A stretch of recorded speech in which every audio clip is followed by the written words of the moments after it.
You're listening to the Men's Mental Health Podcast, The Man Hug.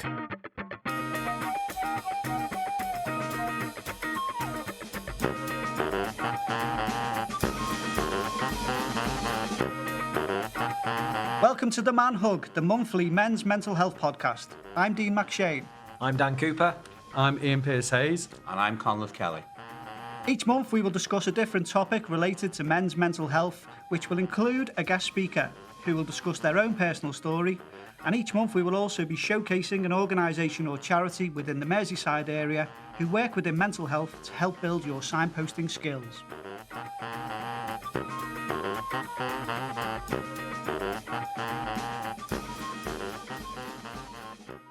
Hello and welcome to this month's Man Hug. We have two more fantastic guests and we are focusing on the theme of reading. A little later on we'll be joined by Megan from The Reader, who are the UK's biggest shared reading group. She'll be sharing with us all about how you can get involved.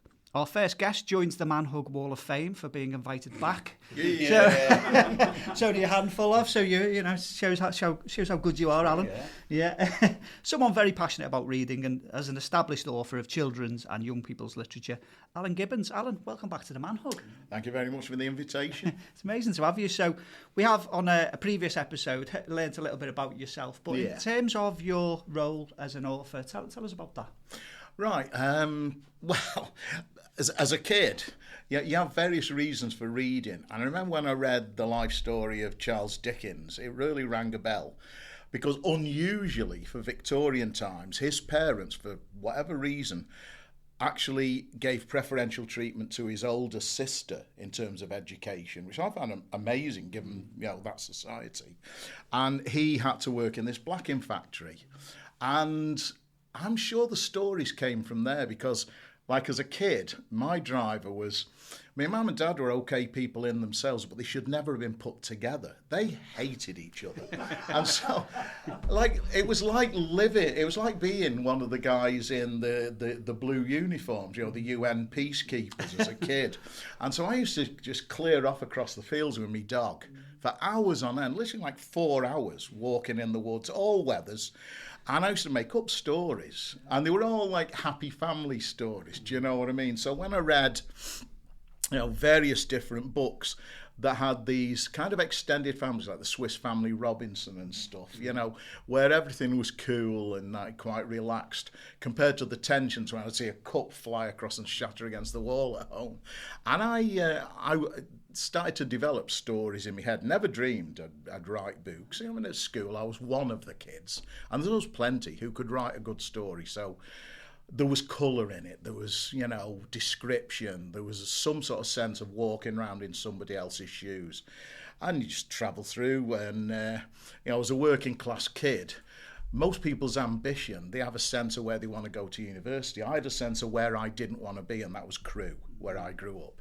It was small town, family life that was not brilliant. I'm not making up extremes. It was not as though I ever felt unsafe or anything like that. But I thought I can do better.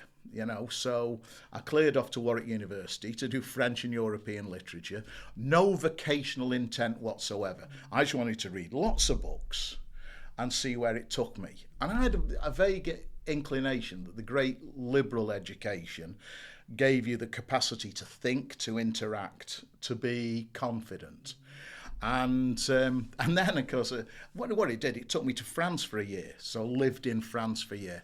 I'd mainly had a ball, but occasionally you're quite lonely. When there was nobody available to go out, you think, all right, what do I do now? Either you kind of lounge about falling half asleep, on the bed, or you make up an internal world. And so again, I'd live in stories and reenact, Casablanca in my head and all this sort of thing. Reenact football matches. And I think at that time I started to realise what colour and substance is in a book, because I was watching the 1974 World FA Cup final between Liverpool and Newcastle on the telly. And it was an absolute walkover, you know. But the commentator couldn't distinguish between, I think it was Callahan and Keegan. So he kept saying, "Il est merveilleux, ce Callahan." Well, of course, it was Keegan who was doing it, if I remember me players right. And I was in bulk, and none of the French people in the bar could understand what was going on. And it just reminded me of, Melchester Rovers in comics when I was a kid. And I thought, it's them little anecdotes that make football. It's not the game. You know, what do people remember? Cantona jumping into the crowd and stuff. It's more important than how United did that year, you know. And time and time again, you just saw, it's like Jan Molby having a Scouse accent despite being Danish. And it's all these little things just, that's what makes a story. And like, I didn't immediately become a writer. I mean, I became a teacher next, after having done, I think, 16 different jobs. And there's a kind of writer, and obviously I'm not in his league, but John Steinbeck did numerous jobs, never actually graduated before becoming one of the greatest writers America ever produced. And I'm sure that restlessness is quite common amongst a certain type of person who becomes a writer, a screenwriter, whatever, anything creative, music. And eventually I settled to teaching. And I started to tell the kids stories, because half the time, like we did Boudica, and I realised the only retellings of Boudica were either so bland they were boring the 7-year-olds I was teaching, or they included the details you didn't want to tell young children, like the rape of her daughters by the Roman troops. So I wrote my own slightly bowdlerised version, but a bit more interesting than like the 3-page bits out of a kid's history book. And so then we'd go on the field and reenact the battle. Do you know what I mean?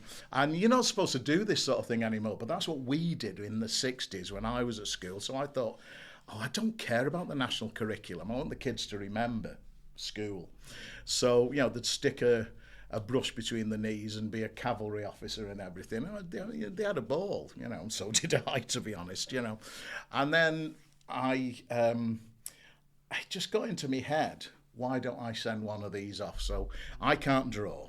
So my wife drew the pictures for like a 6-page picture book, very derivative, and I sent it off and got 23 rejections, and then 3 different publishers sort of said, we're interested. And one of them offered me a 750 quid cheque. So I thought, right, and that was a lot of money then, if you're on a teacher's wage. That was probably a month's wages at the time, So I said, okay, sign me up. And then they said, well, we don't want you to do this story. Have you got something else? And I said, well, there was one day when I was a kid, when a pig escaped from the local cattle marketing crew, Gresty Road. So I said, how's about that? And they said, write it. So I wrote this, and they loved it, So Pig got produced. Then I did a vampire who lost his false teeth called Our Peculiar Neighbour. And I wonder what they thought when they were opening up these things.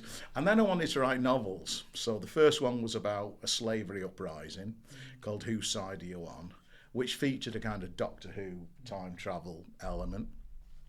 And then settled eventually on young adult fiction. So I've rambled on for quite a long time now, but the basic thing was I wanted to tell stories, didn't know I was ever going to do it, and ended up writing stories mainly for teenagers. And I think for me it was in that middle area where I was kind of still telling stories that were driven by adventure, but also they had enough meat in the subject matter to keep the teachers and myself interested. So bullying, racism, and it led on. I wrote about the war on terror several times, and explaining a highly complex issue like that to teenagers, I think takes a little bit of skill and a lot of daring do, but it worked. The book did really well, and I wrote about the murder of Sophie Lancaster and a whole number of issues.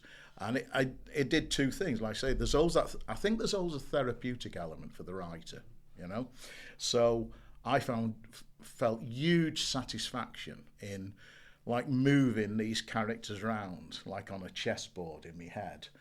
But also it got me invited into schools. And I'll never... I'd been to a few. My first ever school visit was in Preston. you know. And then my second was Stoke-on-Trent.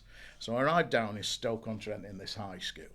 And you know, you're on the stage behind these black curtains. And I thought I was coming out to talk to like 25 kids in the hall, you know. And I could hear this hubbub the other side. And then the head teacher walks me out. It's 500 kids of all different ages, the whole school, you know. And so I thought, what am I going to do? So the first thing out of my mouth was a fart joke. and the kids laughed. And then it was just anecdote after anecdote, you know. And you could tell the teachers weren't quite sure what to make of it, because they were expecting the professorial, you know, how to be a writer, you use adjectives. And the first adjective was... I actually used Baudelaire, which he's got this phrase, le pays foireux, which means a toxic fart, you know. And I was explaining how different languages do bodily functions in different ways, but it worked, and I got loads of sort of school visits. So within 2 years, I could go part-time as a teacher, and then I could give up. So I went full-time as a writer, doing 5 days a week, travelling all over the country. And I was in this Premier Inn in Walsall, and I got this phone call just as I'm going to bed, because, of course, it was a different time zone, the person phoning me. I picked up the phone, and they said, this is so-and-so in, God, I can't remember the first place. I think it was Hong Kong. And they said, would you like to come out to Hong Kong? I said, is this a wind-up? And he said, no, I'm the head teacher at, I don't know, Harrow School in Hong Kong or something.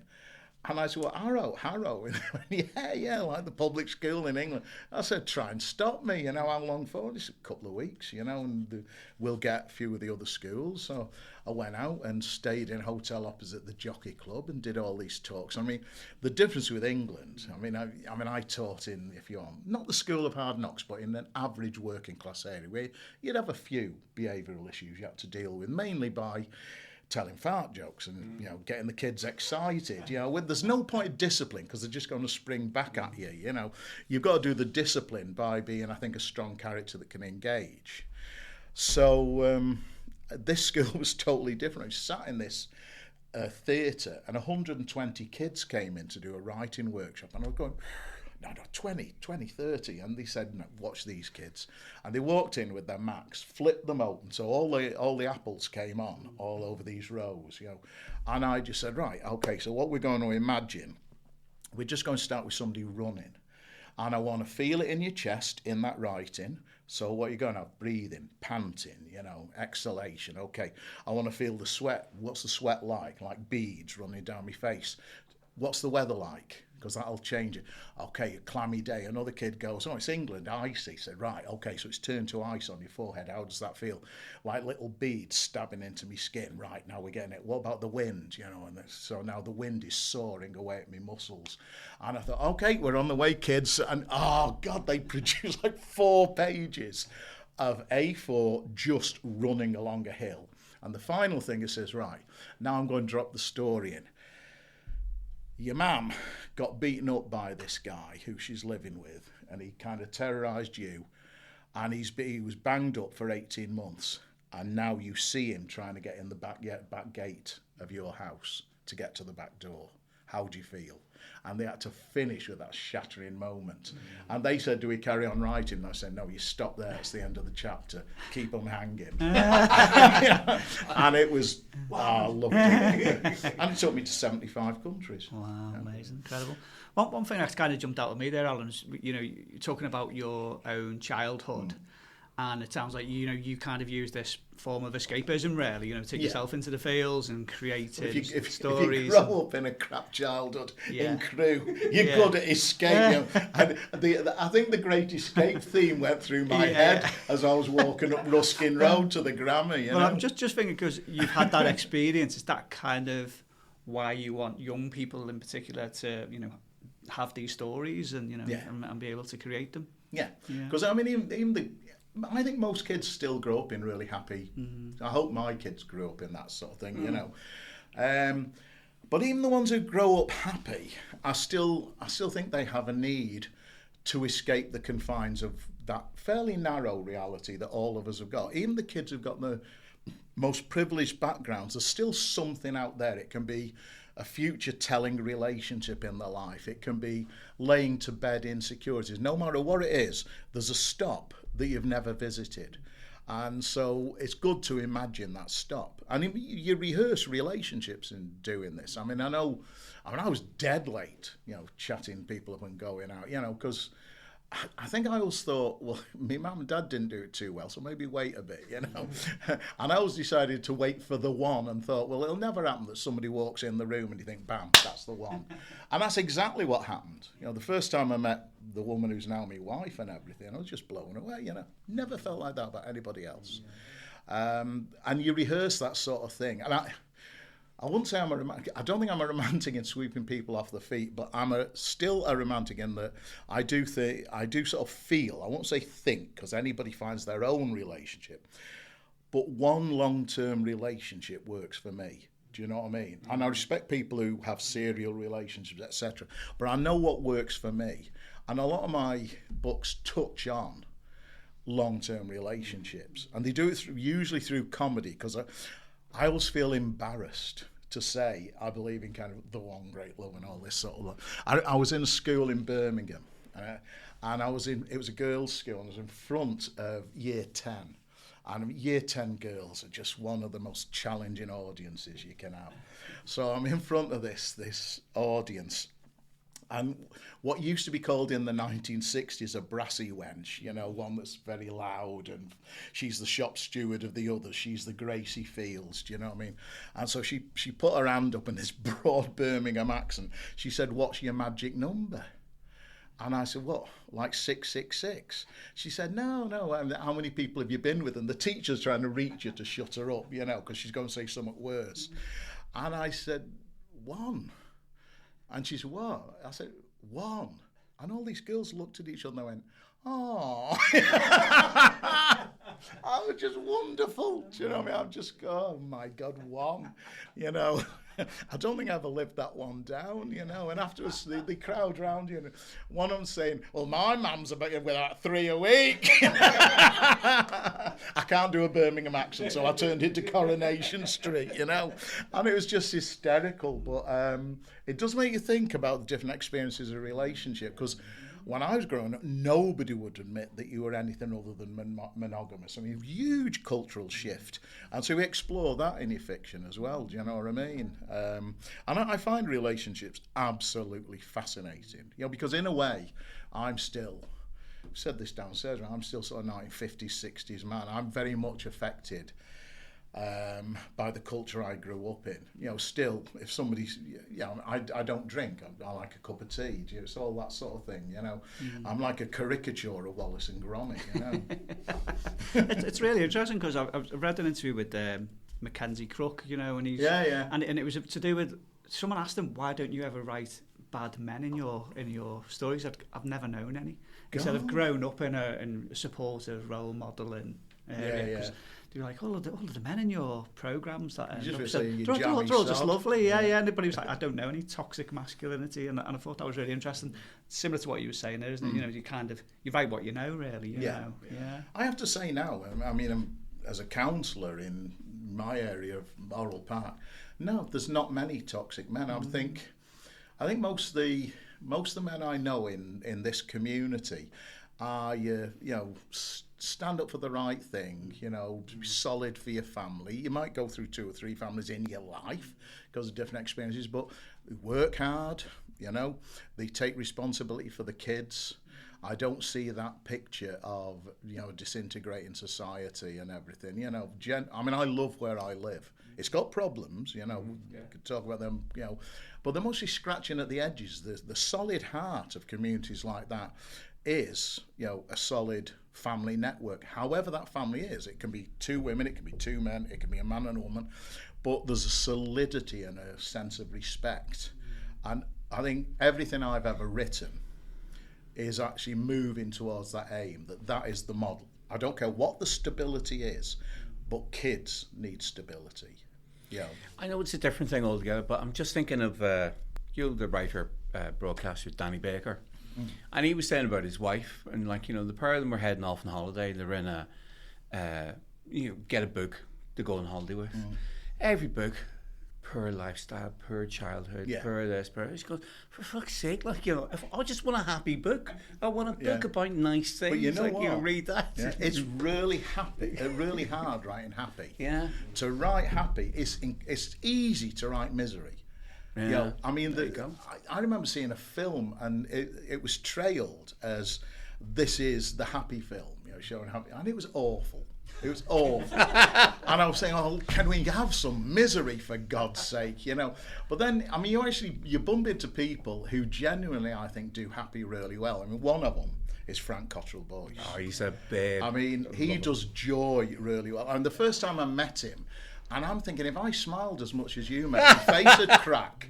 And I used to think, why are you so friggin' happy? I mean, one thing I will say about Frank, though, God's going to be unhappy with him, like, you know, because his wife was a nun originally. Like, Yeah. You know, and that's well documented. Well, the first time I met him, he was wearing a white salwar kameez, and a lad from Liverpool and everything, who's not Muslim. You know, I know I'm butting in here. One of the beautiful things with Frank, I've spoken to him about it. My granddaughter also spoke about it. During COVID, obviously I couldn't see them. So what I used to was the Runaway Robot. That book, whatever. So I used to read it on WhatsApp and then take pictures of it. Yeah. And so my daughter then would play it to her at night. And that was our book going to bed and things like that. So it's a beautiful book. Yeah. And she's got it signed by Frank as well, and means so much, like, you know, to all of us, to the family. But sorry, I butted in there. I'll tell you the Frank. other one who both writes happy and writes Dark Shadows really well is Julia Donaldson. Oh, yeah. And my grandkids love the Gruffalo. But I like the steel in the woman. Like, we went down to London, you know, to campaign over libraries. So me, Julia, I can't remember who else. And we went in this room with Ed Vaizey, the minister. And he read the Gruffalo to his kids, this Tory minister. And so he loved the book, and he started to try and talk to her about the Gruffalo. And she said, no, we're here to discuss whether you are going to keep libraries open. And he's pinned against the wall with this look of terror, you know. And I wish I could have filmed it. It was wonderful, because she looks like your classic, you know, I don't know, middle-aged lady with a few kids, and all the children love her stories. But by God, I mean, she had him pinned in a way I never did. You know what I mean? It was great. Just because that, again, it's a very good point about, you know, the importance for libraries and accessibility for reading for children in particular. Why would you say that it's such an important thing, you know, especially for the young people you've worked with in terms of like their well-being? You know, why is reading such a powerful thing for them? Well, I mean, the library was kind of my temple as a kid. You know, I used to go to Crewe Library every Saturday. And I remember discovering, you know, because I used to get 3 books out, you know, Treasure Island. They were big on islands in the 60s, Coral Island, the Narnia series, all this sort of stuff, you know. And I used to go on with these. And then one day I discovered the reference library just through. And they had these massive tomes, like leather covered, you know, with tissue paper to protect the pictures. So I pulled this one down. It's a picture of the Minotaur. Later wrote a book, Shadow of the Minotaur, inspired by it. And so I was 13 or something. I'm carrying this massive book to borrow, and you know, the librarian looked at me, and she generally had those glasses, you know, with, you know, like Edna Everage, and she says, "I'm sorry, you can't borrow that. It's a reference only." I said, "What's that mean?" She said, "Well, you can look at it, but you can't take it home."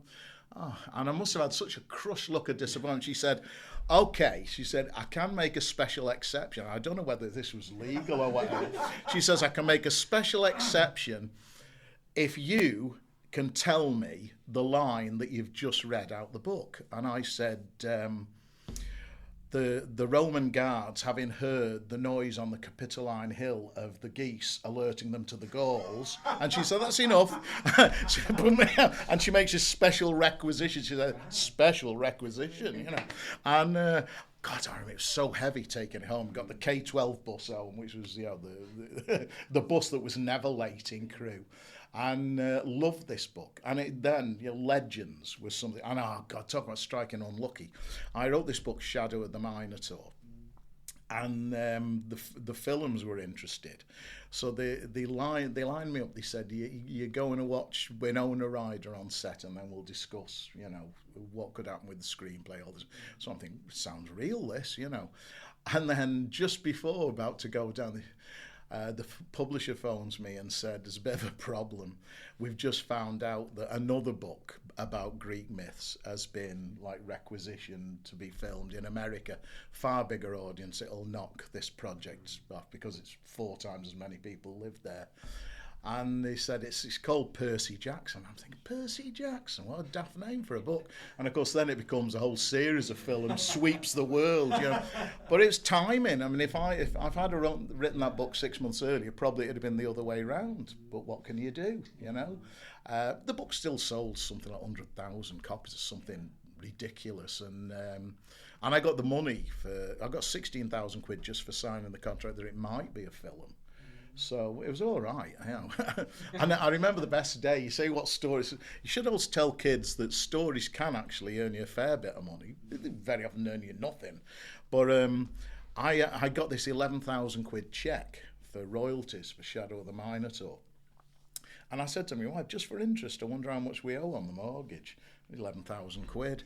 So went into the Abbey National, slammed the cheque on the table and said, I'm a free man. And walked out, yeah.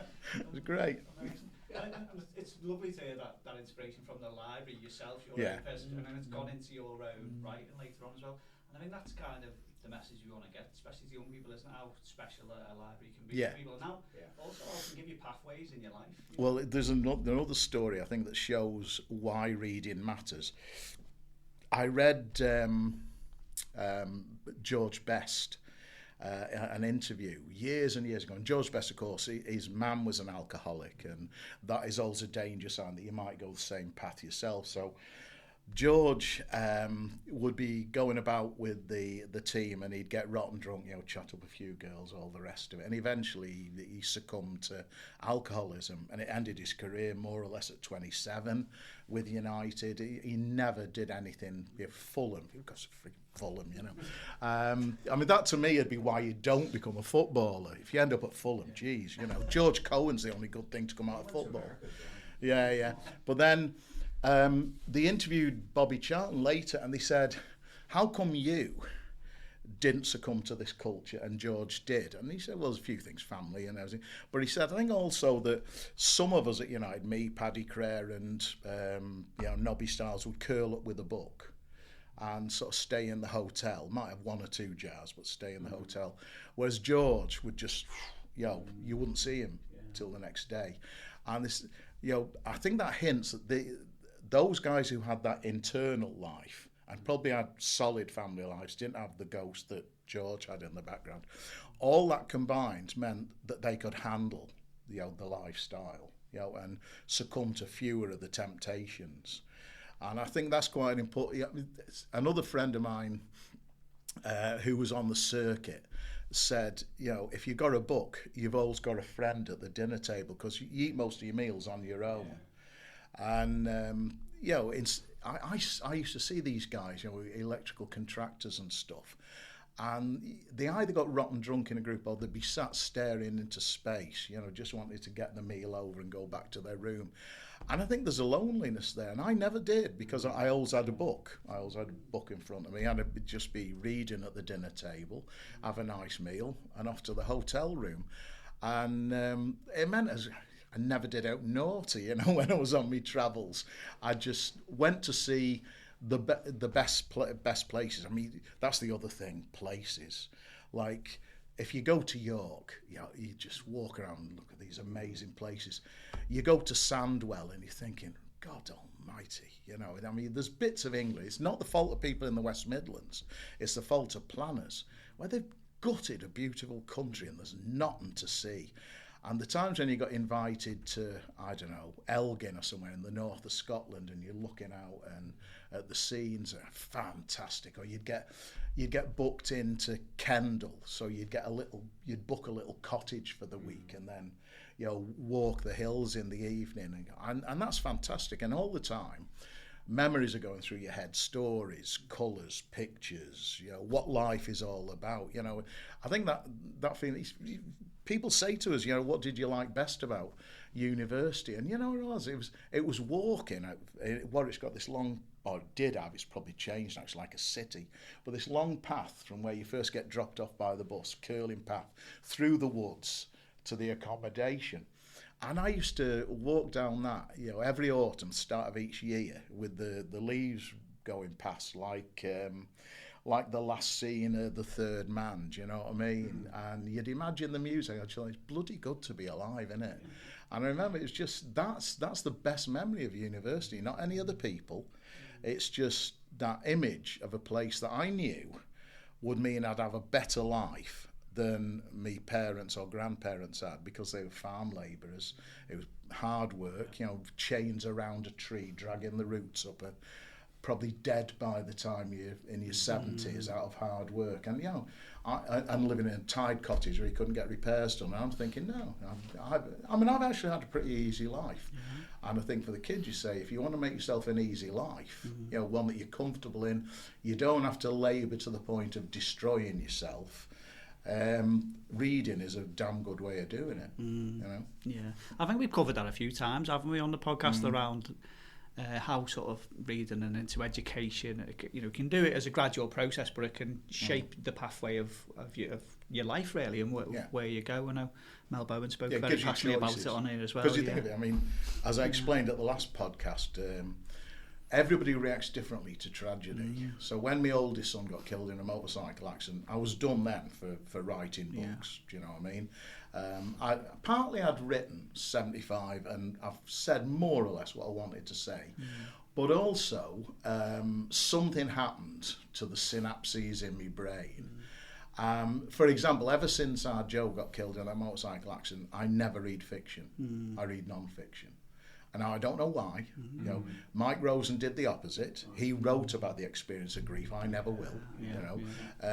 I've kind of thought, right, stiff up a lip. No, I'm not going there.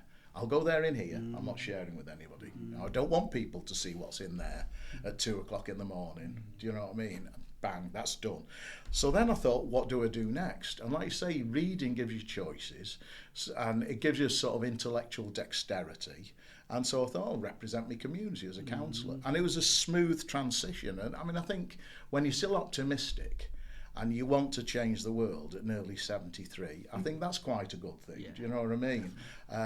Because I'm not going to swear, but basically you think, some people who should know better have turned this society into a bag of shite. Do you know what I mean? Hollowed it out, where working class communities deserve a hell of a lot better. And, everything that I learned from my reading, from experience of life, says it didn't have to be this way. And we can correct it. And it's about time we stopped, buggering about and letting mega corporations, dictate everything. Just and on start that as well, letting communities Alan, do just it. for communities, how important in the areas, where you're a counsellor and around that area, how important are libraries, not just for the reading, but in sense of, bringing communities together? Well, this is the tragedy. You talk about my area is probably the worst hit for library closures. We never had a library in Orrell Park, but you used to have one on Everett Avenue, and that's now a volunteer organised library linked to a Merseycare establishment. There's a volunteer library up in Fazakerley. And then there's the only real library, actually council-run, council-controlled, council-funded library, is the one they burned down in County, but rose like a phoenix from the ashes. In North Liverpool, that is absolutely terrible. That is really poor, And this city council allowed that to happen.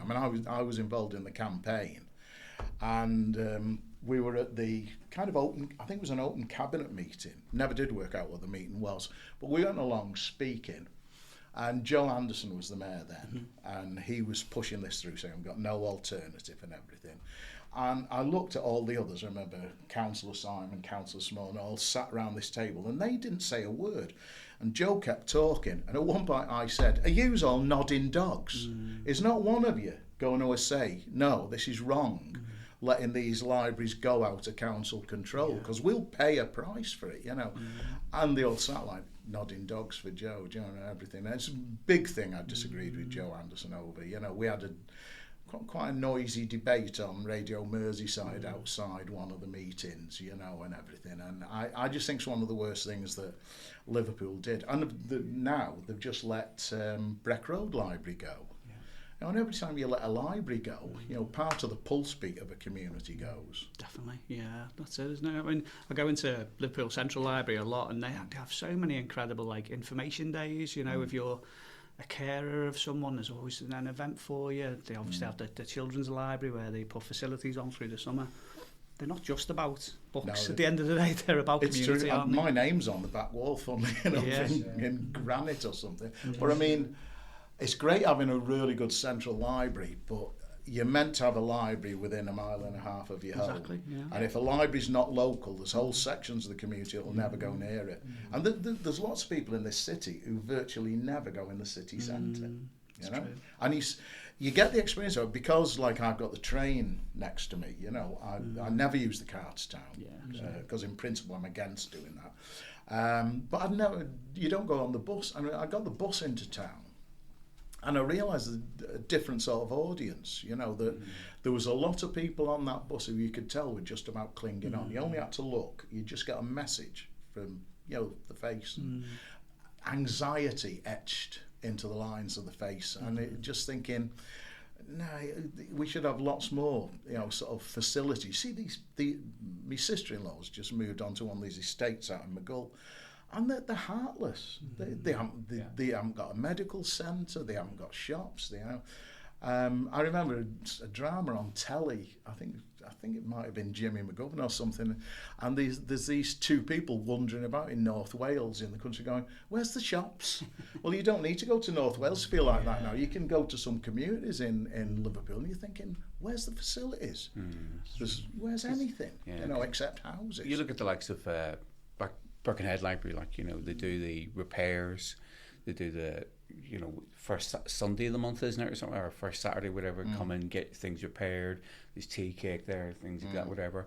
We've been to gigs in Birkenhead Library, doing there, whatever, library, keep it quiet, have music venues and things like this within inside them. And it's just like that big community.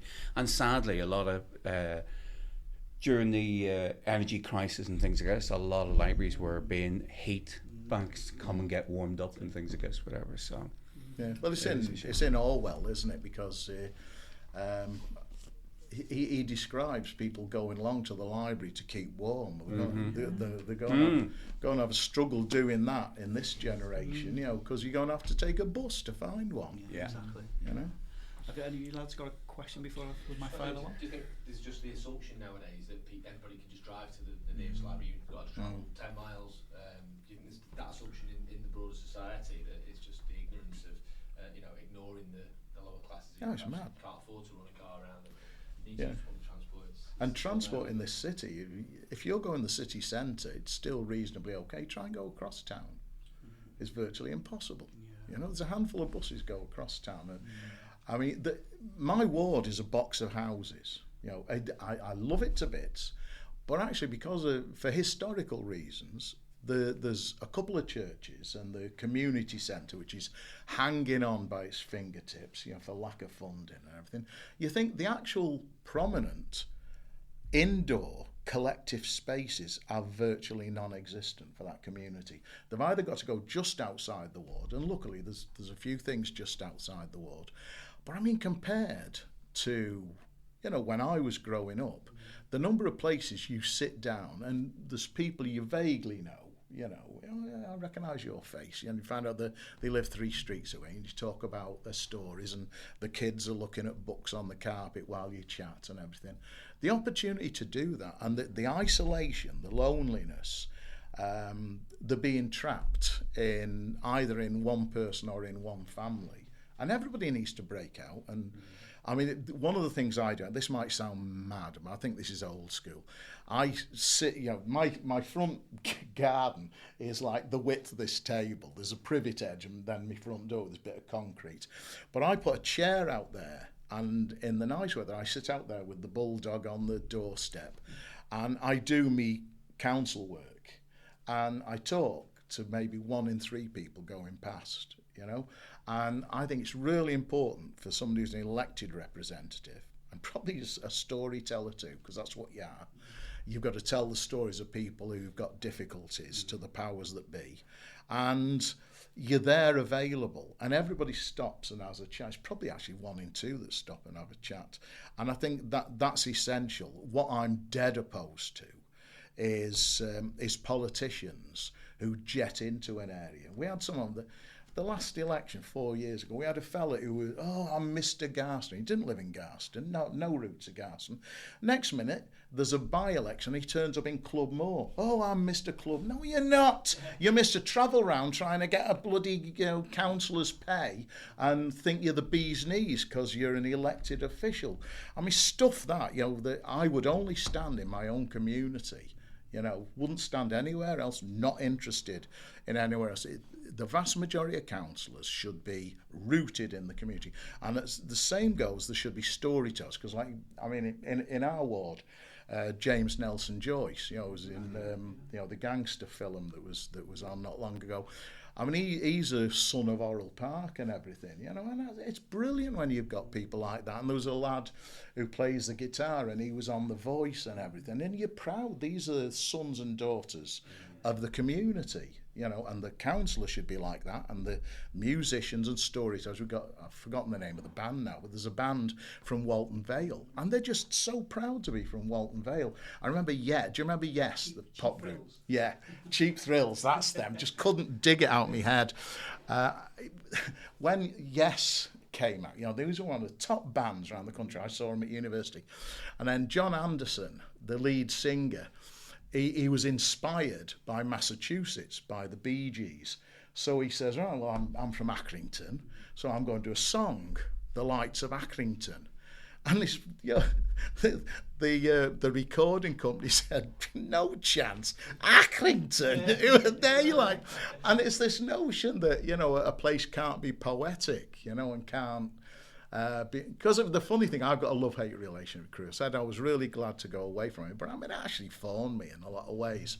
And I loved what Crewe was, because obviously I grew up, if you want, in the afterwaves of the Second World War. Do you know what I mean? We still had the camouflage on the local factories because Crewe built the Merlin engines. And there was still bomb damage, and I used to hear the stories of the old ones. Do you know what I mean? And I still love those people, the resilience and everything. But I despise what the town has become by being gutted by modern society. When you see people who've no longer got pride in themselves, and the town's like a 50p shop zone. I remember going to see, sorry I'm going on here, but I remember going to see A Hard Day's Night. Do you know what I mean? That irreverence that was in the early Beatles films. And we climbed up the War Memorial. Do you know what they did? They moved the War Memorial out of the town square, somewhere else where it couldn't be seen. Where the library was. Where the library was. We've got a new library. One thing, those lads, whether you agreed with all the wars, I definitely would have agreed with fighting in the Second World War. I wouldn't have agreed with a lot of the wars since, but you owe a debt to those people because they believed they were fighting fascism, right? Absolutely in the heart. That's what they believed. And they wanted to defend this country. Okay, Churchill was about defending the British Empire. But the guys who fought, they believed they were out to stop Hitler, end of. And that's what those Crewe lads went to. And you disrespect them, behave yourself,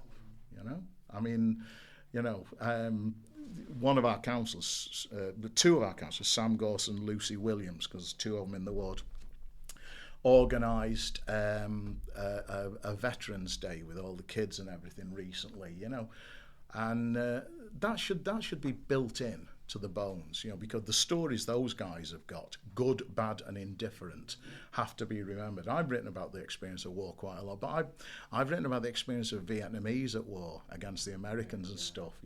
I think all wars deserve an authentic and empathetic description from the survivors. Look how Spain respected all the Liverpool people who went over to fight against Franco. Yeah. They thought that's marvellous. They just went, thank you so much. Yeah, I remember talking to these guys. There was an old communist in Crewe who'd been involved in all that, and we were talking to him. He said, "Yeah, you're fighting fascism when you come home." He said, "Yeah, the black shirts." And he said one day this bloody big black shirt in Stockport. He says he was hitting me over the head with a brick, and I got me back door key, because back door keys were massive back in the 60s, up his nose. And he said it was just a question of who passed out first, and he did. And he said that's how we beat fascism. I mean, that's a story, that's a book, isn't it? I wrote a book about Cable Street, you know, where anti-fascists stopped Mosley. And then years later, I did a talk in a Catholic school on Cable Street. And the funny thing, it was a Catholic school. Most of the kids were Muslim, you know, well, Christian Africans and stuff, you know. So there was 3 white kids in the room and everything. We're just talking. And then I said, remember what, you know, we were talking about anti-racism, because some of them got a bit of jip on the street from people. And I said, remember what happened outside these gates? And all the kids looked at me like, what? I said, you don't know. You've never been told. And I said to the teacher, you never told them what happened outside them gates. And the teacher said, oh, they get told in year 10. I said, for crying out loud, you should build it into everything, you know, every living moment of their school life, that this community, Irish dockers, Jewish people, trade unionists, stood up against the biggest threat to humanity in world history, you know. And I said, God, you're missing a bloody trick here, you know. The story, my favourite stories are some of the dockers' wives were upstairs sort of babysitting the kids and everything. They thought, how can we contribute to the fight against fascism? They threw the pea pots out onto the fascist heads as they walked past. Yeah. I thought, that's a good contribution. My sort of like final question, Al, is around what kind of tips and advice would you give to young people who may be a bit scared of reading, in the sense, a lot of people just think, oh, I'm not going to start with a 500-word classic or something, you know. It could be a bit daunting, can't it, you know, getting into reading. But we've seen how beneficial it is for their well-being. We know it reduces stress, helps with sleep, all of these things. What kind of tips would you give for them to get into reading? Yeah, I mean, I'll say to the kids, look for a book that looks reasonable in terms of you reading it and matches your interests to start with. I mean, one really good publisher for that is Barrington Stoke. The very short books for dyslexic kids, they're on cream paper and slightly bigger prints. I mean, they're the experts. I don't know the science of all this stuff. But they've got books for adult readers, which are in very short form. So you tuck it in your back pocket, you can read it in an afternoon. You can read it in half an hour. And don't think you're going to start with War and Peace, including the philosophical essay at the end, which is, I think, 106 pages. No. Pick up a book that talks about, I don't know, your granddad's time on the docks or something. Find something that you think, I'm interested in that, you know. And there's always something. For everybody, there's a universe of reading. Don't make it difficult for yourself. And you'll find out that, you know, after you've read 3 or 4, you know, you're hooked. You found, and then you start to read about things you don't know. And the main thing is to read about things you don't know. Read about things that you do know. You soon get bored of that. Find out a different life in a different place where they have had experiences that you've never got near. And, you know, if you struggle, well, you've got family, you've got friends, you know, get them to point out the odd words. It gets easier the more you do it, you know. Reading is not, it was for me, but it's not necessarily a solitary thing, you know. I mean, one of the experiences of my life, not necessarily a good one, but I was absolutely rubbish at science, mainly because I was bored witless. Now I love science. I didn't understand the stories in science and the achievements. It was taught to me as a series of facts, and it was boring me, witless, you know. So they said, well, what you can do is in years, they didn't call it year 7, first year seniors, you did a little bit of Latin before you moved on. And I said, okay, yeah. I said, yeah, I can remember Dominus, Domine, Dominum. They said, well, if you persevere at it, you can get a good quality O level in a year. But you'll be the only kid in the class, and Mr. Walker will take you through it. And so this guy is called Johnny Walker, ramrod straight, you know, British Army officer, you know, who and rigorous about Latin. So I sat in this room and he drilled me, you know, to a good quality O level in Latin in less than a year. And I used to sweat. I mean, double lesson, you know, and he wouldn't allow you to be wrong. Do it again. Do it again. And he used to sit looking out the window, drumming his fingers. Do it again. I want the pronunciation. Do it again. No, it's not Veiny Vidi Vici, it's Wainy Weedy Weeky. That's what Julie said. I said, I can't say Wainy Weedy Weeky. And he said, you can. Wainy Weedy Weeky. I mean, and it was, such a good teacher. Do you know what I mean? And he was a natural teacher. The first time I remember him coming into the room, he had this big suit with the big lapels, pinstripe, and he patted his arm and the chalk dust rose, and he said, this is me D-Mob suit and I can still fit in it from 1945. And he said, that is the chalk dust of generations of people like you. Whoa, what a story, So can you settle an argument? Is it Ecce Romani or Ecce? Ecce is church Latin. So church Latin, that's the thing. This is how sad our life was. We'd have fights in the street. It's Ecce Romani. No, it's Ecce Romani. How sad. Yeah, I mean, we were street. Let's not from the Irish diaspora get onto the impact of the Catholic Church. Well, oh God, I'll tell you the last story about the Catholic Church, right? I was in Masai Mara. Any young people, you think about this. I used to go off to a school visit. They paid me. They paid for the hotel. They paid for the airfare. They paid for me food. So I'm in this school in Kenya. And before I flew out, they said, do you want to do the weekend between the 2 weeks at the school out on Masai Mara, see all the animals? I said, yeah. And I said, right, we'll book your Cessna and we'll book all your time in there. And I said, how much? They said, about 390 quid. I thought, bloody hell, I'd be spending 2,000, 3,000 at the time to go out to this place, one of the world's great heritage sites. So I flew out on this Cessna, and then we're at this river, and there's about 10 zebras trying to cross, but they know there's crocodiles in the water. And eventually this one zebra ventures in. Of course, this massive crocodile rises up next to me. It's fountains of blood. And next to me is a load of Catholic nuns in the white. I think it's from Malaysia. No, it couldn't have been Malaysia. It was from somewhere in the east. And one nun, this novice nun, is going, yeah. And I looked at her and she sort of went, Ace, Jack, Queen, King, crossed herself. She realised she'd got overexcited. And I just, guys, like something out of Bloody Mother Act. Sister Act. Great moment. Brilliant. Well, thanks for joining us, Alan. And No I think worries. you've given us the tagline of there's a universe of reading, which I absolutely love. And I think that's something that, we'll definitely reiterate on this, because you're right, there's something for everyone, isn't there? And there's so much. But amazing. It's been another lovely episode to have you on as well, so thank you so much for being a guest. Not a problem. Amazing. Thanks, Alan. Cheers. You're listening to the Men's Mental Health Podcast, The Man Hug.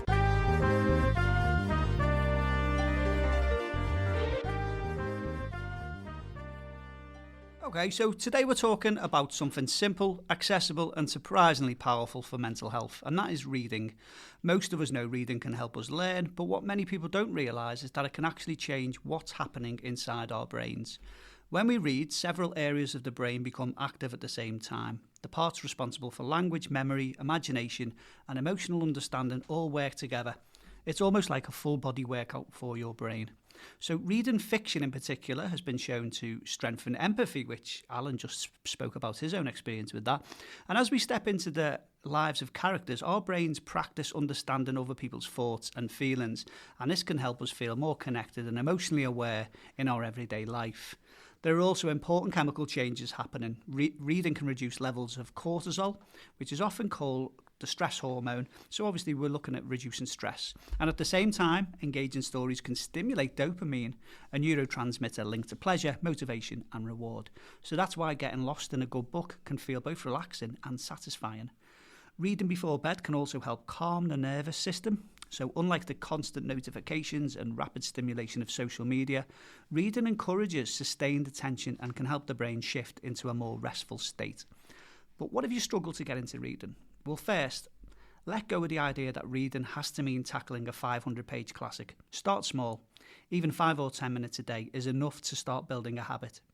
Choose something you're genuinely interested in. Could be crime fiction, sport, history, personal development, graphic novels, or like me, a good autobiography. The best book is the one you'll actually read. Audiobooks can also be a great gateway they still engage many of the same cognitive and emotional processes while making stories more accessible during your commutes, your walks, or your household tasks. And another useful tip is to keep a book visible. If it's on your bedside table, your desk, or in your bag, you're much more likely to pick it up than if it's hidden away on a shelf. So if you're looking for a simple way to support your mental well-being, reading might be worth adding to your routine. A few pages a day can reduce stress, improve focus, boost empathy, and give your brain a healthy escape from the demands of everyday life. Conleth. Bit of a weird approach to this. This is an article I'm more or less going to be quoting this article, which is in The Guardian yesterday. I think it was like, if you want to start running, how do you start running? Couch to 5K. Doing this, whatever. It's like a kind of way they're actually just thinking about it because, do actually people feel it's getting harder and harder to read? What's the issue with it? What's going on? Why do they actually feel, oh no, I've got something else to do instead of picking that book up? And the person actually wrote this article is Naomi Alderman, who's an author, but also a games writer. So she thought, okay, she's going to put together an algorithm or an app or whatever it is, or a game to do couch to reading books, going down that route, because what they're actually blaming are phones. You got a phone in your hand and you're just doom scrolling. You're just going like that constantly. I don't want to be taking anybody's thunder here if anybody's talking around this. And what she always says, and look at them, they're the size of a packet of cigarettes. They're addictive. Like, you're in it all the time. You clean it out. You look after it. All these kind of things. And so it's kind of like a public health warning on the intellectual side of it. So what we're talking about is actually maybe doing a 5K style training program to actually help to start reading, because the problems that people are not reading is actually well documented. Students apparently arriving at university are unable to read a whole book. In 2024, the OECD found that literacy has declined and stagnated in most developed countries.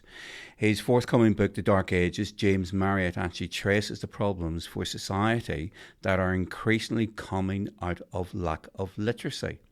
Marriott argues that when we're not reading, we're increasingly unable to follow complex arguments and find problems with them.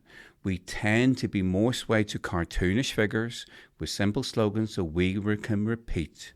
And we believe gossip and treat it seriously rather than thinking through the intellectual ideas behind the politics or the business. So you think of that actually looking at social media wise. Are there any people out there, any leaders actually put stuff out in social media and actually go, oh, this is the truth? And it's actually having that critical analysis, actually going, okay, being able to look into these things and just thinking, no, that's not the way anymore.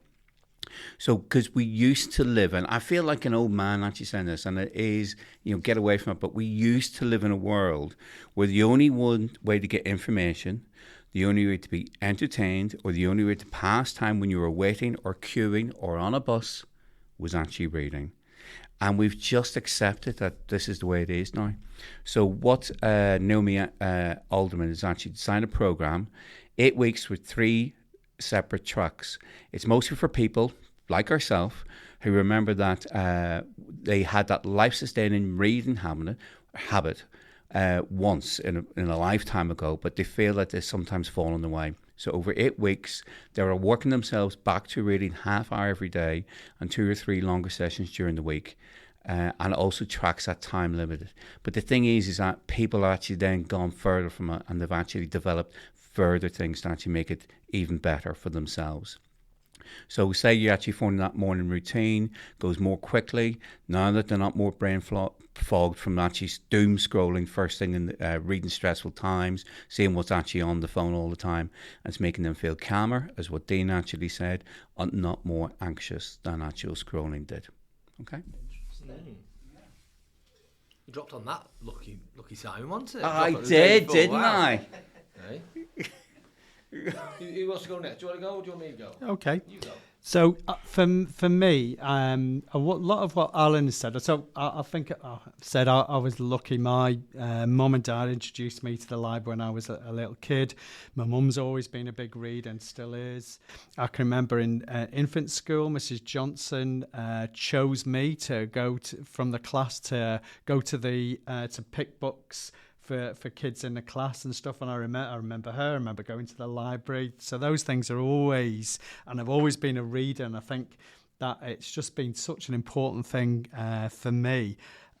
So I guess for me, it's that whole thing about, expanding our minds, enlarging our imagination. So I think I read it's 75 years old this year, Catcher in the Rye, which came out in 1951. And Joseph O'Connor, the Irish writer, was saying that it was a book. If you read the first paragraph, and I've read it a number of times, I don't know if you've read about it at Holden Caulfield, it is an amazing, I think, that whole sort of narrative. But he said it made my blood fizz, which I love that. It's just, and he reads it every year. He says, I've read it, a number of times. I read it fairly recently, but he says it has the same effect as listening to the Sex Pistols. So I just think, wow, what an amazing, that's the sort of thing, if you give yourself over to books, I think that you can get, and he still reads it. He reads it every year and still gets something from the book. So I think that's a key thing.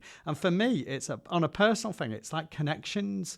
So one of the things, Jeff Russell, who was one of the amazing interview and one of our guests on the podcast, talked about foraging and about the hedgerows. And that had a resonance with me, what he was saying. If you remember, he talked about picking nettles up and stuff like that and what he would do and how he's got that. So there's mindfulness a part of it and about being in touch with nature, which is all things that we support here. But it was those connections. So my dad was a country boy. So I was brought up always in the hedgerows. We'd always go blackberry picking this time of the year and, make lovely blackberry tarts and stuff from those blackberries. He knew when hazelnuts were available. So I always, had some sort of interest and stuff for that. I've recently just been away for a week and we were just into Cumbria, and each morning I walked into town to get me paper in the morning, and the hedgerows I was noticing were really, really diverse. And again, there was all sorts of amazing things in the hedgerows. But what's interesting, when I looked into it, they reckon they date back to the 1100s, before the Enclosures Act. So you're just thinking how part and how important you think then of the women in villages that would know the things in terms of there'd be remedies for all sorts of ailments and stuff. So it goes back to that, where it was key in sort of our times.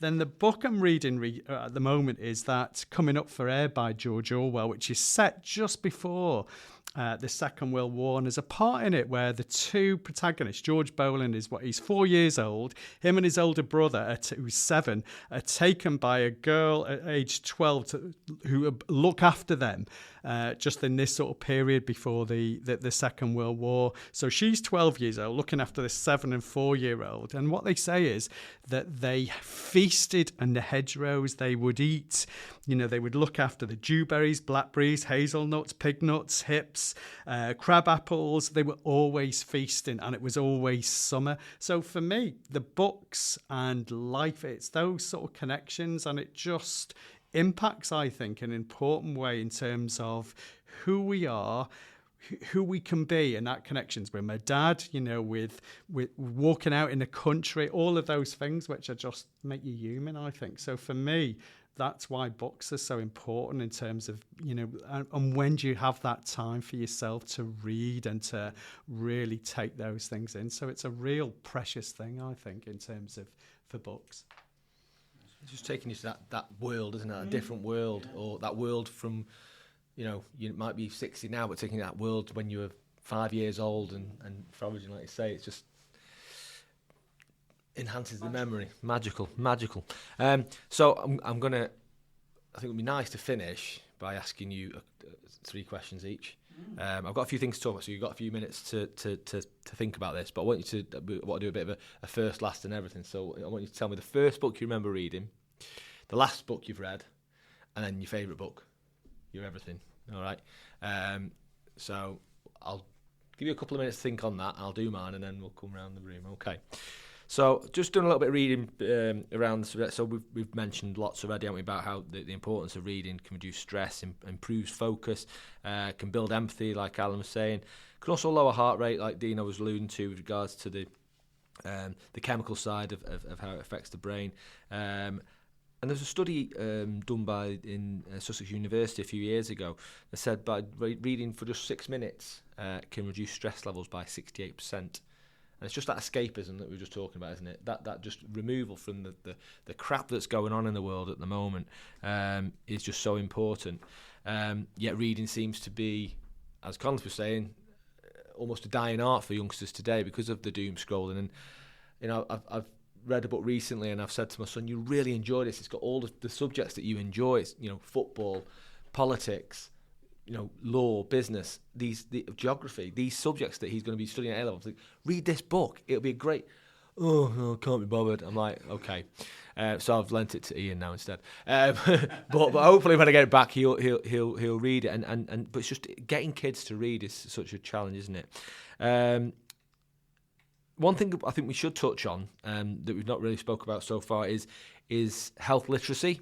So health literacy is not just about reading, but it's something that, from working in practice, I see a lot of people who don't have a very good understanding of their own health or of the health service and how they can access support. And health literacy is just the ability to find and understand and use health information to improve your health. Again, unfortunately, in this day and age, people all too often go to dubious sources and think that they are, you know, the thing that they need to follow, and then they come to the GP surgery and already have diagnosed themselves with all manner of horrendous conditions. What I would say is sort of stick to the recognised websites, the approved websites, such as, you know, the NHS app and things like that, the NHS websites and things like that, where it's obviously evidence-based. But yeah, health literacy is key to everyone's health, whether that be physical or mental health. So I just wanted to mention something about that. And if you're not a confident or competent reader, then you might find it difficult to understand, you know, the side effects of a drug or the impact that that's going to have on your life more broadly. It's not just about taking a medication or, you know, taking on board a service that's offered to you. It's understanding why you're doing that. Otherwise, you're not going to continue to engage with that service or that medication, for instance. Sort of certain things that I've experienced in my own area of work, starting like book clubs at work. You know, we're all very busy all the time. You know, everyone's got an old bookshelf or, you know, set of shelves that are stuck in the garage, just collecting dust. Take it into your place of work. Get people to bring in books. Start your own sort of diary, your own sort of your own library of different sort of fiction and non-fiction, and you know, you could always take it to the next level of having your own little reading groups and things like that. Yeah. So that's just a little suggestion if you find it difficult to get access to reading or want to meet other like-minded people. So back to what we've said before. We'll start with Dino. What would you say? What was your first book? Oh, first book. I remember the famous 5 books Enid Blyton. My mum was she used to always push Enid Blyton and Roald Dahl onto us, but I really liked the famous 5 because nice little adventure book. So yeah, I'll have to say that was my first. Lashings and lashings of ginger beer. Now you just dropped the ginger bit. What's your last book? Last book was a biography about Nick Drake, the musician, part of my pilgrimage last week. Yes, it was really nice. And your all-time favourite? Oh, it's a tough one, but do you know, the more I thought about it, I'm going to have to go with a book that inspired me to be in a band, a working class book, The Commitments by Roddy Doyle. I remember reading that and it excited me greatly. Yeah. Book that probably really hit home first of all was, I would say, The Hound of Ulster, which was written by Rosemary Sutcliffe, and it's all about Cuchulainn over in Ireland, in the Red Branch Knights, which was also used to hang out more or less from my hometown in Navanfort.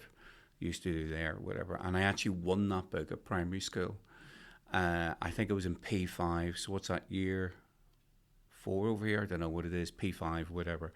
And I won that, and I've still got the book, and it's signed at the front, a big sticker, won in the competition, writing competition and awarded by Paddy Hamill, who taught us Irish, like, you know, we were Irish speaking in that school. So that is it with that, Rosemary Sutcliffe. And also, just to let you know, the Hound of Ulster, Cuchulainn, he actually went over to train over in Scotland. He had a little liaison with the Queen in Scotland, and he said, you're going to bear a son. Whenever that son is of fighting age, you send him over to train with me, and you're gonna call him Conleth, which means son of the warrior. I end up he killed his son. Spoiler alert! He killed his son. Book I just last read, Teenage Kicks, Mickey Bradley, family member. So got to keep it in the family. So read that all about a little band called the Undertones in Derry. And book, this is a hard one as well. I was thinking actually earlier about Charles Bukowski. I do like his stuff. Got to be careful reading Charles Bukowski stuff, because I actually do think whenever I put the book down, I thought, I could have a drink now. I just no, doing that. But I said the other day, anything of the ancient Greeks, classics, Spartans, all that kind of stuff. And it's not because of the Odyssey, which I do, while I still haven't seen it. I'm not going to talk about that other film, Dean, but I used to read a lot of stuff out in school. We learnt Latin in school and things like that. Not that really matters part of it, but we actually did, one of our lessons was classical studies, where we learned all about the Persians, the Spartans, Troy, all that kind of stuff. And I really do love all that. Share with Dean, first books, definitely famous five from Enid Blyton. They were the first books I read and really loved, and I liked that sort of adventure, so they definitely share that. Book I'm reading at the moment, I was just mentioning that, Coming Up for Air by George Orwell, written I think it was 38 or 39, just before that Second World War, near the end of that, but enjoying that. And I guess I have no favourite book, if I'm honest. I do reread books that I've really enjoyed. I've got books, a lot of them that I've read, but my comfort book, I guess, I really like the short story, that's True Grit by Charles Portis. I absolutely love that. I've always loved my westerns, and I like that because it's written from a female perspective. I guess that's part of it. And again, there's films and stuff of it, so that's my comfort. Or Treasure Island by Robert Louis Stevenson, because it's such an adventure, and it's my dad's copy of it. It's a lovely old book, and there's just something about it that's just very special, and it always is an adventure, and just it's got that if be yourself, and if you can't be yourself, be a pirate. So I think that's the one. So I always think that it's just an amazing book. That is. How many times have you read it? I've read it quite a few, countless. Times, yeah. Well, my first book that I read all by myself, and my mum always joked about this, was a book by Roger McGough called The Stowaways. And I think I might have mentioned this before. And I liked it that much that I read it twice back to back. And luckily, I think I'm going to get to meet Roger McGough. I hope to get to meet him, because he's performing in my local town in a couple of months. So I'm going to try and get him to sign this copy that I managed to find in a second-hand shop. My last book, I've just lent that to the Roaring Red Front. It's a book around left-wing football clubs. Really interesting read. I say it's the book I tried to get my son to read about, not only about football, but it's about politics and the capitalist invasion into football over recent decades, which is destroying the sport, and the business side of things, and the sort of it's also about geography and how the world that works within politics and football. So it's a really interesting read. And with regards to my everything, I suppose there's a few authors that I really like. So like Nick Hornby, I've read over the years, and for a more light-hearted approach, and then I like Dan Brown from a more thriller approach. But I think, going a bit left field, the book that should be your everything is the book you're reading now, and that's the Satsuma Complex by Bob Mortimer, which I'm nearly halfway through at the minute. I got it a couple of years ago, and I'm really enjoying it because, as you'd expect from Bob Mortimer, he just keeps dropping random sentences in. You're like, why has he put that in? But the random sentences he puts in, a lot of the time they have some social meaning. So he's very clever in what he does there. But yeah, obviously it's funny because Bob Mortimer, but that's my current one. Amazing.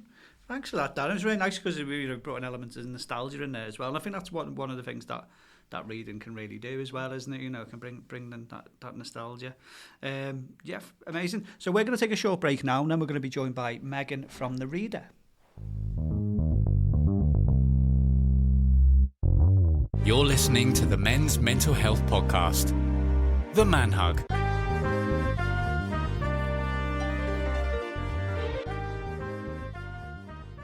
Okay, it's this part of the Man Hug when we shine a spotlight on a charity or project, and this month we are joined by Megan of The Reader. Megan, welcome. Hi, thank you for having me. Thanks for joining us. So first off, like with every other guest, just tell us a little bit about yourself. Personal or work related? You can blend the two if you like. Okay. Yeah. So I'm Megan, I work for The Reader and I work in development. So that's basically getting the money in so that we can carry on doing the amazing stuff that we do. The Reader, for anyone that doesn't know, is the UK, maybe the world's, the UK's largest shared reading charity. So we connect people through literature.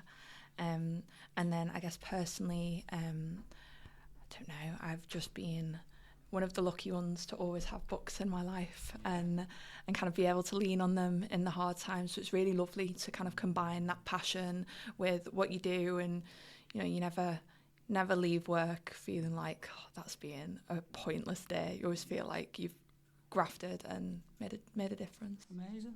So let's talk The Reader then, because I've known about it for years and it's just such an amazing place. So to have an episode today just focusing on reading, it's amazing. We've been talking about the benefits both mentally, but for you guys it's more also about that community as well, isn't it? Yeah. So tell us a little bit about The Reader.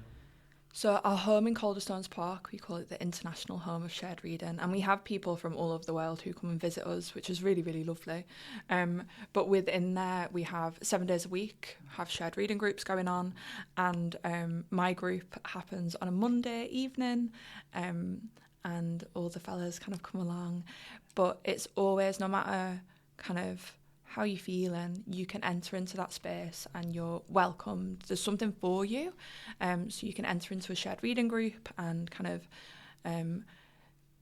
of say as much or as little as you want, really. You can sit there in silence and kind of take away what you want, or you can be like the loudest chatterbox in the room, and that's fine. But we've also got an upcycling group, a gardening group, and a knit and natter group, who are incredible.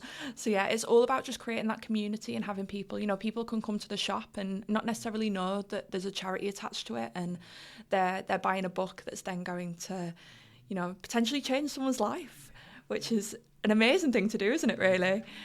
So you can have just these tiny little moments of positivity in your day, and I think that's really lovely. Amazing. So if anyone doesn't know about shared reading then, so what would a session look like for someone who's thinking of going for the first time, for example? Yeah, so shared reading is a pretty simple model, really, but the impact is huge. So you come together with a group of people, and you have a trained, what we call a reader leader, but it's a volunteer who leads the group. So in my case, in my group, I lead the group. I'll come prepared with a text, and the lads that I read with don't have to have read it before. So there's no homework. There's no like, I've not read the book club book and the stress of it. You just come and you experience it in that moment. We'll reread it a few times, and, you know, people keep picking things out, but it's all about, well, how does that make you feel? You know, there's not really an academic side to it in terms of why do you think the author has done this, and it's all about how you feel and your perception of it. And you can have a completely different perception to someone else in the group, but that's the beauty of it. You can have that conversation, you can build it up, and you can disagree as well, which is always the fun bit. And, you know, you don't have to love the text that I bring.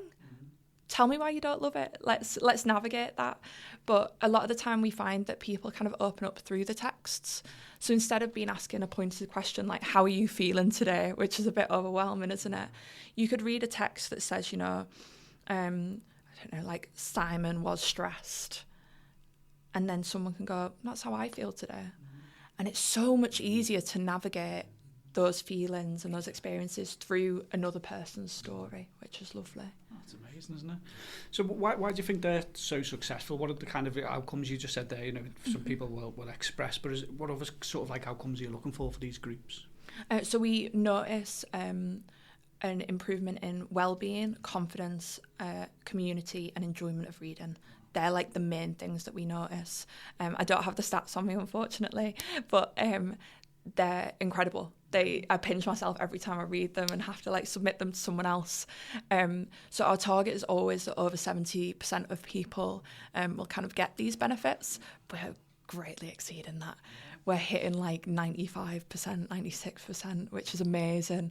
And this spans across our shared reading. So we read in community groups, which are open access to everyone.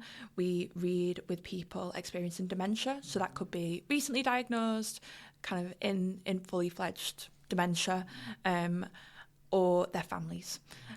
We read in prisons with young care experienced children. So I read with a young girl myself.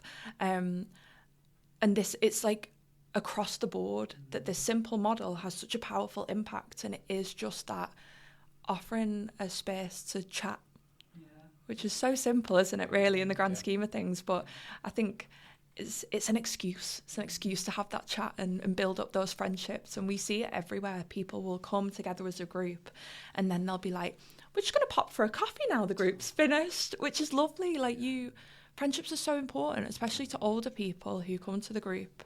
You know, maybe they've lost their friends, maybe they've moved. For people who come and they're refugees and asylum seekers, they literally don't have access to their friends anymore. So building new friendships is huge. And we can do it all through the power of reading. Isn't that incredible? That's so good. I mean, Alan was talking before about the power of the library, which it's amazing, but in terms of that shared readership, it's something you're always told to be quiet in a library, aren't you? Hush up and things like that. So having somewhere where you can go as a collective group and do that, it's incredible. Absolutely amazing. So in terms of, like, you know, if people are listening and maybe we spoke about this before, didn't we? Sometimes it can be a bit daunting, the thought of reading for someone who hasn't done it for a long time, because instantly you think, oh, I've got to pick up a classic or something like this, you know. So what's the kind of the way into it then, would you say? I think just try it. In terms of reading as a whole, just pick up what you want to read. Don't worry about what everyone else is saying. If you are interested in a subject, or, you know, if you pick up a magazine or anything like that, just pick it up and start reading, because it will fill you with joy. I mean, I'm biased. I love, like, the idea of great literature and, like, things that really stick with you, but that looks different to everyone. So, you know, for some people, that's the classics, and the classics are classics for a reason. They're incredible. Like we were just saying earlier about Charles Dickens. It's funny, it's, you know, it surprises you. So pick it up and give yourself a challenge when you're into reading. But to start reading, just pick up anything. Just pick up anything. And I think the biggest tip from me is probably set a bit of a habit of it. I read every night and I love reading, but if I don't read every night, I'm out of the habit and it's terrible. And then I guess to get into shared reading, I would just say follow us. So on Instagram, we're thereader.org. Pretty sure we're the same everywhere else as well. And if you go on our website, you can find a shared reading group. Shared reading groups are kind of an easy way to get into reading again, because if you struggle reading, be it you're dyslexic, you have ADHD, you know, there's a barrier there. You have low levels of literacy. There's going to be no judgment if you come and you can't read a text. To be honest, no one's going to know.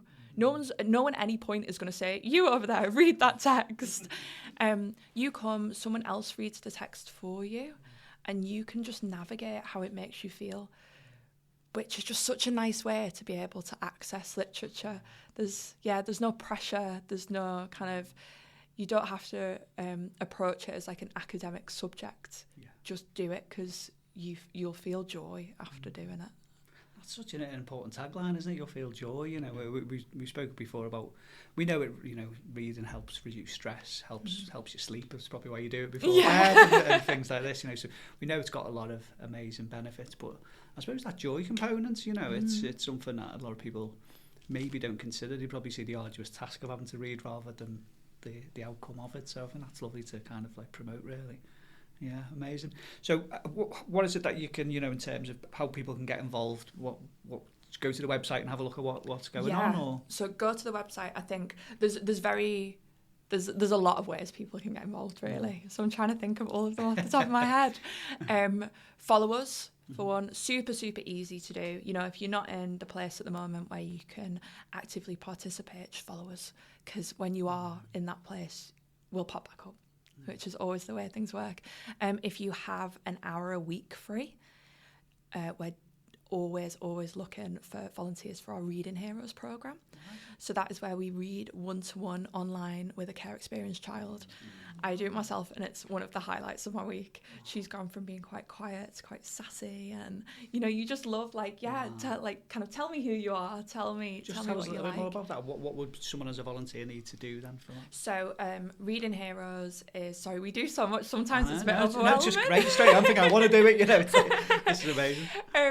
So Reading Heroes is a programme that we run where we connect with virtual schools, which are basically local authority organisations or sectors who link up with care experienced children. So care experienced children could be people in kinship care, so being raised by family members. Like, how many people do you know who were raised by their grandparents? It's so common.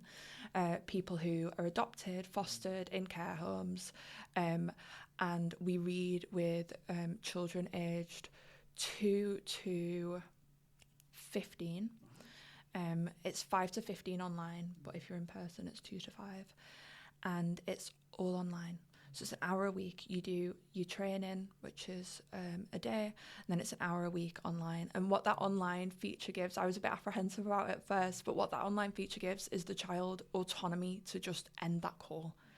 So they have complete control over a situation, which is massive because so many of them don't have control over their lives. They're potentially, moved by social services.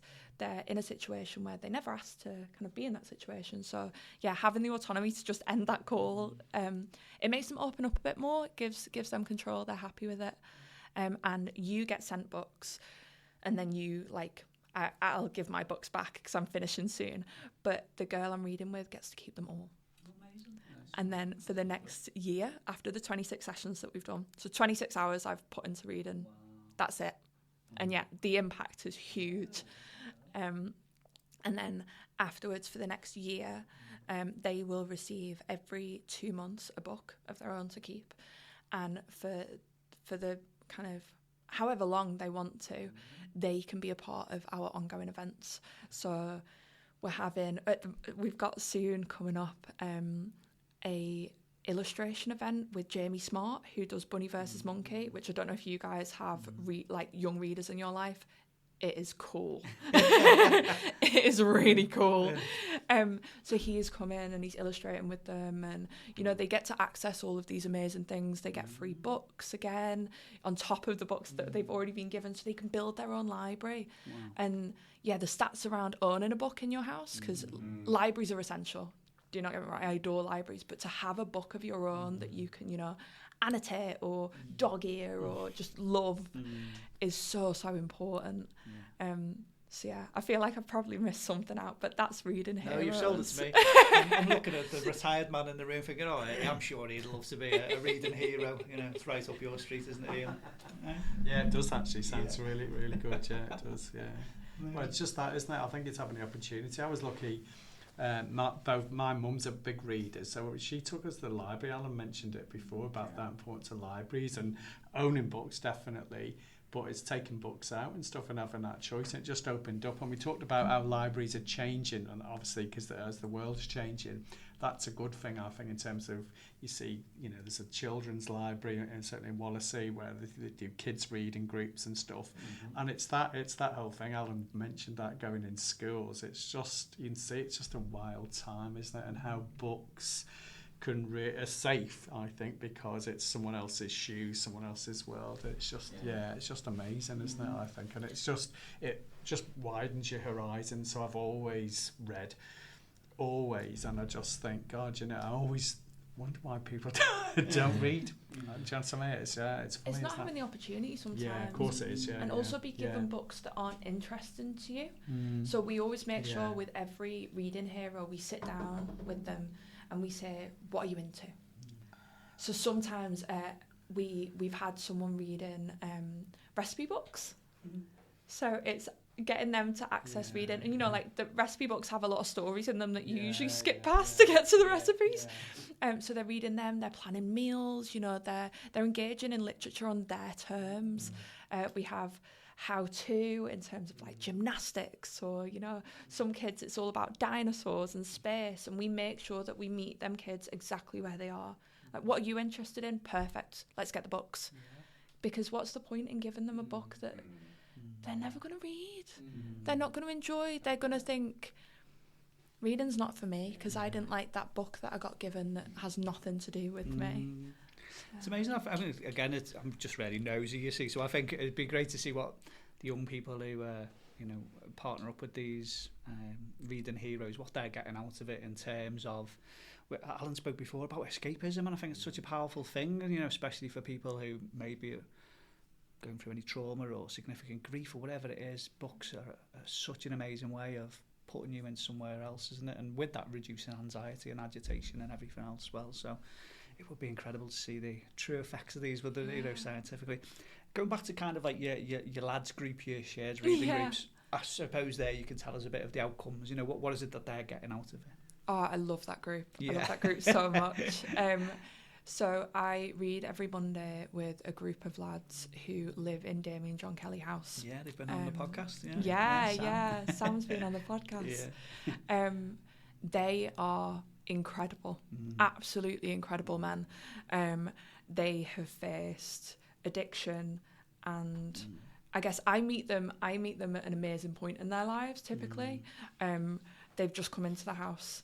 So they've gone through rehab or kind of navigated getting sober, but they choose every day to be in active recovery. So it's not just, I've recovered, I don't drink anymore. No, they're changing their entire lives. It's really funny because every good cause I follow, at some point I'll see them on their Instagram. I'm like, oh, it's the lads. So the shared reading group that we do, it's a closed group, so it's just for those lads. There's like 17 of them living in the house, so if we opened it up, it'd be chaos. There'd be too many people. And every week we read a poem and a short story. And that short story can be read kind of in one session, or we split it over two. The last one we split over two. And they just have this ability to like laugh about everything. Like we'll be reading, and like in a good way, not like, I don't know, not dismissive. They're never dismissive. But there's always fun and joy to be found in these texts. And when we're reading them, they're just a unique group of lads, because the way that they communicate with each other is what every man should be doing. It's open, it's honest. But I think a lot of that has come from working through the steps in AA, CA, NA. So yeah, they come into it so honest, and they're always the first to be like, that reminds me of this situation I was in, or when I was drinking or when I was taking drugs, this was how I felt, but now I can see myself in this person's story. But yeah, and it's not always about recovery. Sometimes it's just about, being a human and trying to navigate someone else's world. So we were reading a story yesterday called The Memory Police, and it was shortlisted for the International Booker Prize. And we were just reading the first extract, and it's all about things disappearing. Really good book, I recommend it. But like, you wake up and something has been disappeared. So someone or something has got rid of something. And it's not a physical get rid of it, like it is rubbed from your brain, which is a really difficult thing. So we were like navigating how we thought about the story, but also like bickering about what we thought had happened. And yeah, it's just that moment to kind of step out of normality, and you don't have to think about all of these heavy things going on. You can just delve into a text, and if it's relevant and you want to share how you feel, you share it. But if not, let's just delve in on the characters, delve in on this weird story. What would you struggle like if it was disappeared? What would you miss? And it's a really good way of, as you say, getting meant to be open and honest, isn't it? Through conversation, by using comparisons and I suppose reflection as well. Really, they're bringing in reflective elements from their own life. Such an amazing thing. Yeah, I just think this is incredible. I think it's something that again we kind of need to share, isn't it, and get people more involved in things like shared reading. We've spoke about so many benefits of reading today, and we've spoke about the power of the library and the power of the book and things. It's amazing. So, what's kind of your big take for encouraging people into this? Oh, just try it. Yeah. I think the biggest thing with shared reading, if people first hear about it, it doesn't quite make sense.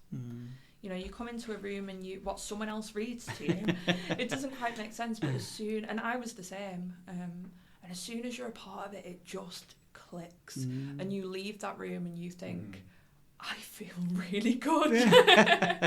And you know, it's even if you don't like the text that week, it's fine. Like you can speak about that and you can delve into that, and it doesn't have to be this intensive well-being experience that is sometimes a little bit overwhelming, isn't it? Like going to therapy, it's a bit scary. It's just a nice thing to do for yourself. And yeah, we've got training on all the time. If you wanted to become a group lead, if you wanted to help out with reading heroes, we've also got loads of really cool challenge events coming up. Oh, okay, amazing. Obviously, as a charity, we need money. Yeah. Like, it's kind of the taboo part of being a charity, but we need to be able to run. We need to be able to set up more groups, and you know, we want these kids to get their books. So yeah, we've got loads of really cool charity events and challenge events coming up soon. So we've got like places in the London Marathon, the London Landmarks, which is a half marathon, which basically takes you on a really cool tour of London. The Liverpool half, got skydiving, it's so cool. So if anyone wants to skydive with me, let me know. Everyone looked at Dad straight away. That's the one thing I won't do. Poor Dad, over the last 3 years, every time that comes on, they always say we've got an event. We go, what's that, Dad? He's our not done anything for a while. Perhaps this yeah. He's our stunt man, aren't you, Dan? Yeah, perhaps not a skydive. But it's amazing, and I think as well that the amount of volunteering opportunities that you spoke of as well, because we've touched on the incredible benefits of volunteering as well. You know, in terms of you do something good for someone, you feel good about it yourself, and the benefits for your own mental health and things. So it's lovely to hear that there's so many opportunities that way as well. Yeah, and the stats that we have and the feedback we have from our volunteers is just incredible. I think the last time we checked, nearly 100% would recommend volunteering with us, which, I mean, off the top of my head, I think we've got 770 volunteers. So we're doing well. And like for me, obviously I do it as part of my role, but the benefits it gives me. Like, I never thought I'd be going into it going, oh, reading with that kid, I feel great afterwards. But you know what, I do. I feel absolutely incredible. And the things that they can teach you, like, I go into it thinking, I don't know, we'll just read. And the next thing you know, we're navigating, what's it going to be like going to school, and how do you feel about bullies, and, you know, how are you feeling at the moment? And this kind of positivity that comes with these kids, you know, they've been through so much, and yet they kind of go at life just with such force and such beautiful energy. You can't help but have that rub off on you. It's the same with the lads. Like, they've put everything into getting to the point that they are, and I just feel privileged to be like a part of that. And they're fun. They're really fun to be around. I'm bullied if I don't bring cupcakes, but yeah, like, I can't imagine working now and not having something else, not having that thing on a Monday where I leave and go, that was brilliant. It's amazing. Well, I think you've definitely sold it to us anyway. Anyone got any questions before I get? I guess. I mean, I've been involved with a few book clubs over the years, and it's just, I mean, you're just so positive there, Megan. Just in terms of your own experiences, you're just exuding that positivity, which is just lovely to hear. As we're all teachers and stuff here, and I just think that's just so nice. And I guess that's the thing, I think, in terms of literature as well, isn't it? I guess you go in with your ideas of a book if you prepared a script and you're reading that. And I guess for the chaps that are reading this, the lads, you know, that are reading that, they're making sense. So you're seeing that, you know, almost like the cogs sort of going round, but it's also just where that can take people, how that can resonate or not, you know, in terms of, well, they may dislike it and stuff like that. And you just, I guess you're seeing and you're part of that. And that's one, I think it's being open, I think, to that. So you're not going, you'll have your own ideas, obviously, but not having a fixed idea, but just seeing. And I guess these people are in recovery. So there's a whole thing about seeing the world afresh and challenging in terms of for themselves. So what an amazing thing to be involved with. But it comes back, I think, one, it's the opportunity, isn't it, having literature there as a basis to have that discussion. It's a safe thing, but it can be challenging and stuff as well.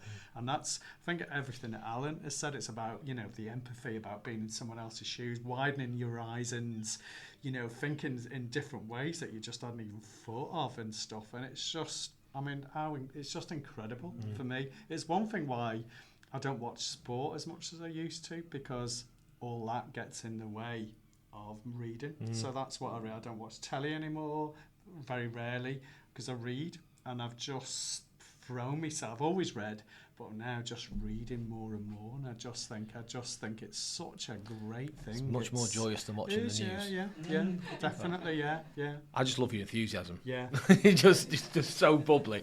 I think one of the key things you mentioned in context of reading with the younger ones is the control it gives them. But I think reading just gives everybody control, doesn't it? Because you get to choose when you stop reading, when you're tired, or when you get to a bit that you find it a bit difficult to get your head around. And I think one thing we all lack a lot of the time is control over our lives. So by immersing yourself in a book, it gives you full control of how you interpret the words and how you get to read that book yourself. It will be completely different to anybody else. So people don't realise they're being mindful. That's the thing. Yeah. So we talk about mindfulness all the time. Yeah.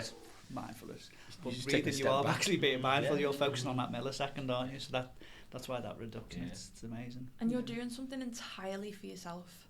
I think, how often do you do something entirely for yourself, where you take yourself off and give yourself that moment?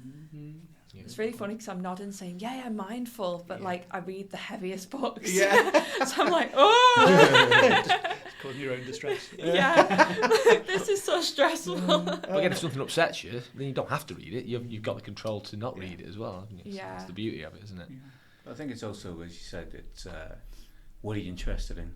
Going to the people and get that interest, you get that fire into doing those things. Because I know whenever I was growing up, Sundays, I bloody hated Sundays, because you get Sunday papers, and then my dad would actually go right in the evening time, goes right, stand there and read this out aloud. I had to stand there and read a bit from the Observer or things like this, reading about policy in America and all this kind of stuff. And if you got words wrong, whatever, it'd be right round the head. And so it just went, bollocks this, doing that. And that's one of the issues I had with regards to it. But what was it that reignited your love for reading then? Well, you know what it was? I think I was really lucky because I used to work in Woolworths as a young buck back in the day. The dream. Well, the dream is that my tape collection was through the roof because you used to just tape everything, all the things, whatever. But there was books for sale there. So you used to just take a book, bring it home, read it, and then put it back on the thing again. And the one fella... No, Woolworths went bust. It's this dog here. No, it would say, did you say that? Yeah. The thing about it is that there was the reader who put the writer. I used to read as a kid. I think it was Danny, Champion of the World. That was one of the first books I read when I was a kid. Roald Dahl, which really got me into it. But it was a German writer called Sven Hassel, who wrote all German from the German point of view, all about the Second World War and things like this, whatever. And that just got me into it, so I was lucky. Yeah, it's fascinating. Amazing. So the big final plug then, so people, social media, websites. So thereader.org.uk is our website. Social media is all thereader.org. And just have a look. Have a look at what we're doing. I think we've, if reading doesn't feel like it's for you right now, we've got the cinema, got like an open air cinema, which all the profits come back to the charity. Brilliant. We've got a cafe. We've got, all of these incredible groups that are run out of the Mansion House. Yeah, just pop by Calderstone's Mansion House and definitely. I can't reiterate that enough. It's such a lovely building and the space around it. It's beautiful, isn't it? So, and the flowers have all bloomed thanks to our incredible gardening group. So it's very aesthetic. Yeah. Oh, amazing. Well, Megan, thanks so much for joining us. You've been able to reiterate why we've done this episode beautifully, and again give people options of places where they can go and look out for as well for joining these groups, or as I say, volunteering, because there's amazing opportunities there. So thanks so much for joining us. No, thank amazing. you. It's been lovely. Thanks for listening to The Man Hug. Please make sure that you come and follow us on Instagram. It's @themanhub. You can also do a search for us on TikTok and YouTube.